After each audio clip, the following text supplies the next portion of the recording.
আগের বাংলাদেশ আর পরের বাংলাদেশটা ভিন্ন। অন্তত আমার জায়গা থেকে, সাধারণ মানুষের জায়গা থেকে এই পার্থক্যটা আমরা ফিল করি আর কি। এবং আমার তো আজকে এখানে আসলে বসে থাকার কথা ছিল না, হয়তো অন্য একজনের ছিল। এবং এটা তো নিউজও হয়েছে যে সরকারি চাকরিতে কোটা সংস্কার চেয়েছিল, এখন নিজেরাই হয়ে গেছে সরকার। তো আমরা আমাদের যে আন্দোলন, সেই আন্দোলনের কিছু প্রিন্সিপাল ছিল যে আমরা বলেছিলাম যে একটা মেধাভিত্তিক বাংলাদেশ আসলে আমরা গঠন করতে চাই। তাই আমরা মনে করেছিলাম যে সরকারি চাকরিতে মেধাটা প্রায়োরিটি থাকা উচিত। কোটা থাকতে পারে, যতটুকু প্রয়োজন সেতটুকু রেখে সংস্কার করে মেধাটাকেই প্রায়োরিটি দেওয়া হোক। কারণ বাংলাদেশকে এগিয়ে যেতে হলে মেধাবীদের প্রাধান্য দিতে হবে। কারণ আমরা দেখতে পাচ্ছি যে মেধাবীরা দেশ নিয়ে হতাশ, তারা ব্যাপক পরিমাণে বিদেশমুখী, কারণ তারা মনে করছে যে তাদের মেধাটা আসলে যথাযথ গুরুত্ব দেওয়া হয় না বাংলাদেশে, বা তার কোনো সুযোগ নেই। দ্বিতীয়ত, আমরা এই যে একটি অভ্যুত্থান আসলে হয়ে গেল একটা কোটা সংস্কার আন্দোলন থেকে, এটা একটা রাষ্ট্রীয় একটা ন্যাশনাল মুভমেন্টে পরিণত হইল। এর এর একটা অ্যাসপাইরেশন আছে, একটা আকাঙ্ক্ষা আছে যে এত এত মানুষ আসলে নেমেছে, শহীদ হয়েছে, রক্ত দিয়েছে। বাংলাদেশের ইতিহাসে 1971 সাল একটা যেমন বড় ঘটনা, আমরা একটা নতুন রাষ্ট্র, স্বাধীন সার্বভৌম রাষ্ট্র পেয়েছি, এরকম 2024-এর এই জুলাই অভ্যুত্থান আরেকটি বড় ঘটনা হিসেবে ইতিহাসে আসলে থাকবে। কিন্তু এই ইতিহাসের এই ঘটনাটিকে আমরা যথাযথ মূল্যায়ন করতে পারবো না যদি তার যেই পরবর্তী এই সময়টা যদি আমরা কাজে লাগাতে না পারি। আমরা যদি আমরা বলেছি যে আমরা আগের বাংলাদেশটা চাই না, আমরা যেই বাংলাদেশে আসলে এই যেই প্রবলেমগুলো ছিল সর্বস্তরে, বাংলাদেশের এমন একটা সমস্যা যেখানেই হাত দেওয়া হয় সেখানেই প্রবলেম, সেখানেই সমস্যা, সেখানেই দুর্নীতি, সেখানেই লুটপাট, মানে সর্বাঙ্গে ব্যথা, ওষুধ দিব কোথায়। তো এটা রাষ্ট্র কাঠামোর আমূল পরিবর্তন ছাড়া, সংস্কার ছাড়া আসলে বাংলাদেশ এগিয়ে যেতে পারবে না। আমরা চাই না যে শুধু ব্যক্তির পরিবর্তন না, কয়েকজন ব্যক্তির পরিবর্তন করে সমস্যাটা মিটবে না যদি আমরা কাঠামোগত পরিবর্তন না করতে পারি। তো এখন যেহেতু একটা সুযোগ এসেছে, এই সুযোগটাকে আমাদের সবার কাজে লাগানো উচিত। ছাত্ররা, সাধারণ মানুষরা তাদের যেই রোল, তাদের যে ভূমিকা, তারা সেটা পালন করেছে। রাজপথে তারা সেটা করে দেখিয়েছে, বা সামনেও করে দেখাবে। আমরা জানি না আমরা এখানে কতদিন আছি বা বাংলাদেশে স্থিতি অবস্থা কতদিন থাকবে, কিন্তু আমি যেটা বলতেছিলাম যে এটা একটা সুযোগ। তো সাধারণ মানুষ, ছাত্ররা তাদের জায়গা থেকে করেছে। এখন আপনারা যারা ব্যুরোক্রেট, আপনারা যারা অভিজ্ঞ, আপনাদের সামনে এখন এই সুযোগটা আসছে। আপনারা এখন এই সুযোগটাকে কতটা কাজে লাগাবেন দেশের স্বার্থে, জনগণের স্বার্থে। কারণ বাংলাদেশে যে দ্বিদলীয় চক্র, যে দল আসে এবং সেই দল একটা ব্যুরোক্রেসি বা প্রশাসন থেকে সব কিছুকে একটা দলীয়করণ করে, অন্তত এই সময়টা সেটা সুযোগ হওয়ার সম্ভাবনা খুবই কম। কারণ আমরা আসলে তো কোনো দল নই এখন, এবং আমরা একটা কমিটমেন্টের ভিতর দিয়ে, একটা অভ্যুত্থানের ভিতর দিয়ে আসলে এসেছি। তো এই সুযোগটা এখন সবার সামনে এসেছে যে আপনি রাষ্ট্রের জন্য, জনগণের জন্য যদি আপনাদের সত্যিকার অর্থে কিছু করার অ্যাসপাইরেশন থাকে, সেটা আপনারা করতে পারবেন। আমার কাজ হচ্ছে সেটাকে অ্যাপ্রুভ করে দেওয়া। আমি এখানে এসেছি একটা জনগণ যা চায়, তা সেই সাধারণ মানুষের বক্তব্যটা, তার আকাঙ্ক্ষাটা, তাদের দাবিগুলো আমি এখানে উত্থাপন করব। এবং আপনাদের কাজ হচ্ছে সেটাকে বাস্তবায়ন করা, বা আপনাদের জায়গা থেকে যদি আপনাদের প্রস্তাবনা থাকে সেইটা আমি আমার জায়গা থেকে সেই অনুযায়ী কাজ করব। আর আরেকটা বিষয় হচ্ছে যে বাংলাদেশের তরুণরা যেভাবে জেগে উঠেছে, এটা পুরো পৃথিবীতে এখন এটা নিয়ে আলোচনা চলছে, গবেষণার বিষয় পরিণত হয়েছে। পুরো পৃথিবীতেই 90s পর থেকে একটা বিরাজনীতিকরণ যুগ বলা হয়, ডিপলিটিসাইজেশন শুরু হয়েছে, যে তরুণরা রাজনীতি নিয়ে, রাষ্ট্র নিয়ে মাথা ঘামায় না। তো এরকম একটা সময় আসলে বাংলাদেশ থেকে তরুণরা যেভাবে জেগে উঠেছে, তো এই তরুণরা দেশ গঠনে কাজ করতে চায় নানাভাবে। এবং এই তারুণ্যের সাথে অভিজ্ঞতা, যারা আপনারা অভিজ্ঞতা, এই জেনারেশনাল গ্যাপটা কমাতে হবে। যে আপনারা আপনাদের অভিজ্ঞতা অনুযায়ী ডিরেক্ট করবেন, তারুণ্যের যেই উদ্যম শক্তি, তার যে ক্রিয়েটিভ আইডিয়া, সেটাকে ব্যবহার করতে হবে। তরুণদেরকে যতভাবে এঙ্গেজ করা যায় সরকারি নানাভাবে, সেই এঙ্গেজমেন্টের জন্য আমার সাজেশন থাকবে। এবং হচ্ছে আমি সহজভাবে যেটা বুঝি যে প্রশাসন, ব্যুরোক্রেসির সাথে আসলে পলিটিক্সের পার্থক্য কী, বা একজন ব্যুরোক্রেটের সাথে পলিটিশিয়ানের পার্থক্য কী।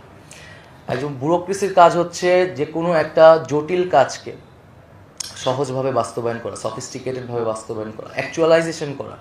ব্যুরোক্রেসির কাজ না কোনো পলিটিক্যাল পজিশন নেওয়া,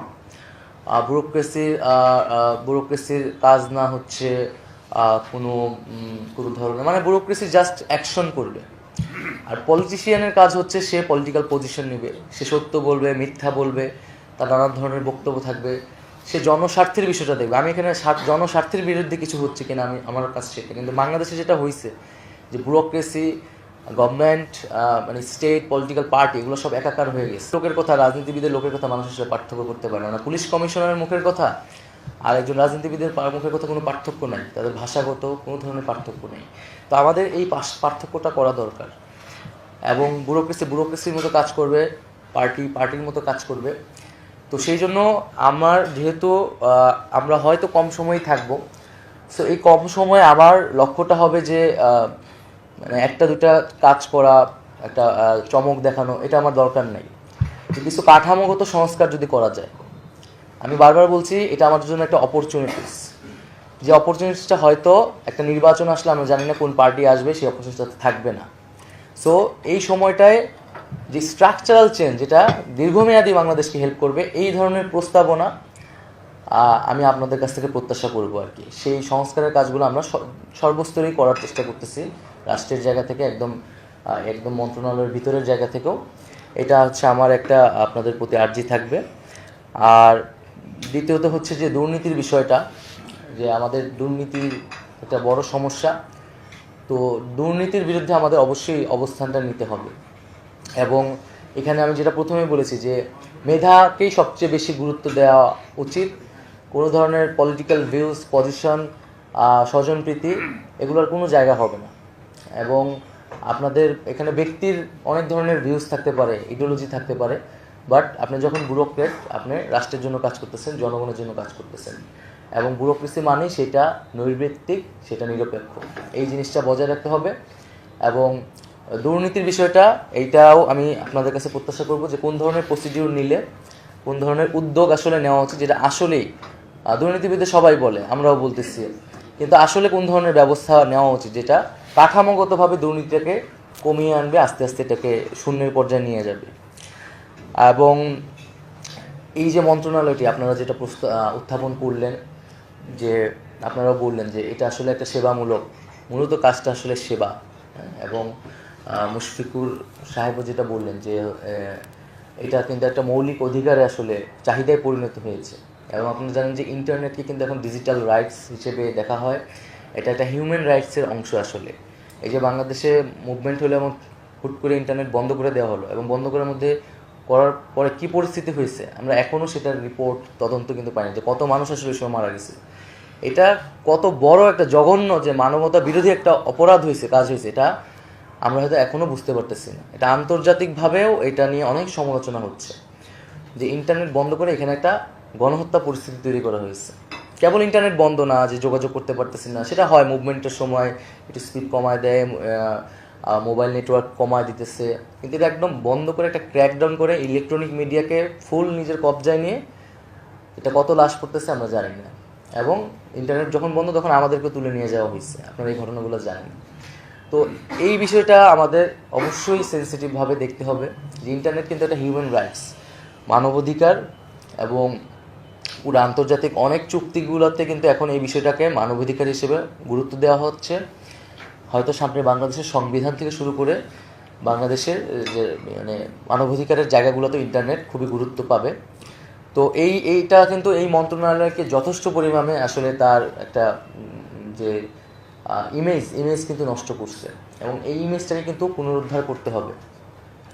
এবং যেহেতু আমি এখানে আসছি, এটা আমার খুব বড় একটা দায়িত্ব আসলে, যে কেন এই মন্ত্রণালয় এই মানবাধিকার লঙ্ঘনের মতো এই কাজে জড়িত ছিল। আর যেহেতু এটা সেবামূলক কাজ, এখানে এটার সুবিধাটা হচ্ছে যে একটা ছোট্ট কাজও যদি করা যায়, এর এর এর বিস্তৃতিটা হয় কিন্তু ব্যাপক। মানে এটার সুবিধাটা পায় সকল মানুষ, কারণ সকলের কাছে মোবাইল আছে, সিম আছে, ইন্টারনেট আছে। আবার এটার যদি ছোট্ট একটা অসুবিধাও করা হয় এই জায়গা থেকে, এটারও ভুক্তভোগী হয় ব্যাপক অর্থের মানুষ আসলে, কারণ এটার অডিয়েন্সটা আসলে বিশাল। তো আমরা যদি ছোট ছোট কাজ করেও আগাতে পারি, যেটা সুবিধাটা মানুষ ব্যাপক অর্থে পাবে, তাহলেও এটা এই মন্ত্রণালয়ের ক্ষেত্রে, আমাদের ক্ষেত্রে, আমাদের সকলের জন্য যে ইমেজ, সেটাকে আরও তুলে ধরবে। এবং আমার কথা মোটামুটি শেষ। আমার কথা থেকে হয়তো আপনারা অনেক কিছু বুঝতে পেরেছেন। সামনে হয়তো আপনাদের সাথে আরও কথা হবে, আলোচনা হবে। আমি খুব তরুণ, আমি তো আমার স্টুডেন্ট লাইফও আসলে এখনও শেষ হয় নাই, মাস্টার্স আমার চলমান ছিল। সেই জায়গায় একটা জরুরি পরিস্থিতি বাংলাদেশে হয়েছে, একটা দায়িত্ব আমাদের কাঁধে চলে এসেছে। তো আমরা আমাদের জায়গা থেকে করেছি, সাধারণ মানুষ রক্ত দিয়েছে। বাংলাদেশের মানুষ কিন্তু এখন আপনাদের থেকে শুনতে চায়, আপনাদের কাজ করতে চায়, আপনাদের থেকে কাজ দেখতে চায়।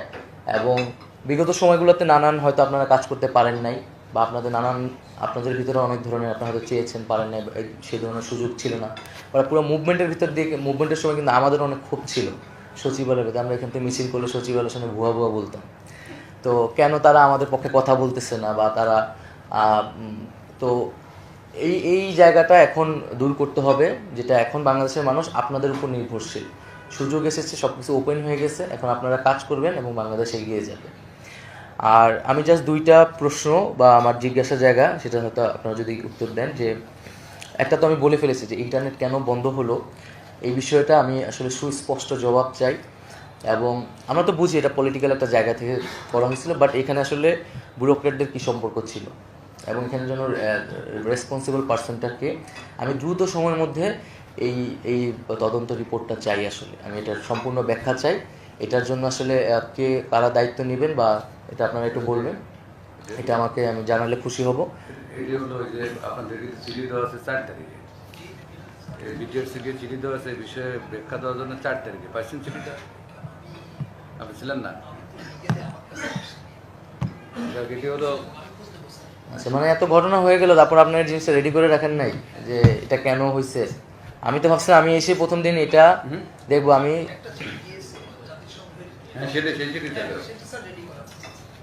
আচ্ছা, জাতিসংঘের জায়গা থেকে না, মানে আপনাদের প্রশাসনের জায়গা থেকে, যে আমি এটার ব্যাখ্যাটা জানতে আসলে কি হয়েছিল, একদম যেটা সত্য, যেটা যদি মন্ত্রী সাহেবের অর্ডারে হয়ে থাকে সেটা আপনারা বলবেন।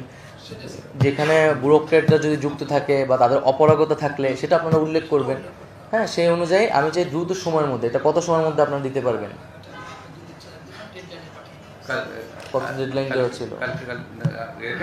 আপনারা আগামীকালের মধ্যে পারবেন?